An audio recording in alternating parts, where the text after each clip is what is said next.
Yo guys, what is up? Kagabi pinalitan namin ng parts si Baby Z2s, which is a 30 mm carb, iridium spark plug, raising monkey na ignition coil and a high tension wire para sa ignition coil. Tapos currently nakapatay si Baby Z2s. You can see that the silencer is still on.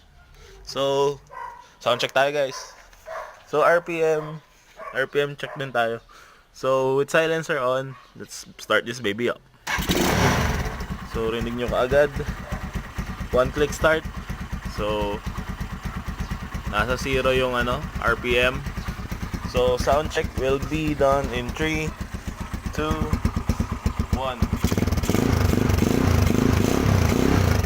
RPM is at naabot ng 4. So hold on for a few. I'll be back. Tatanggalin ko lang si silencer natin kung ano magiging pinagkaiba. So yun na nga, tinanggal ko si silencer. So makikita nyo ngayon naka open pipe si Baby C2s ko. So sound check tayo guys in 3. Start up tayo in 3, 2, 1, tapos sound check.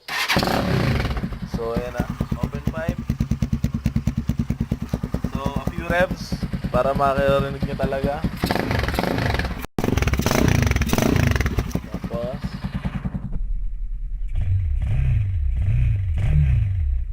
sa 4 pa rin. So yun na, pinatay ko na siya guys. So approved kay Vlog.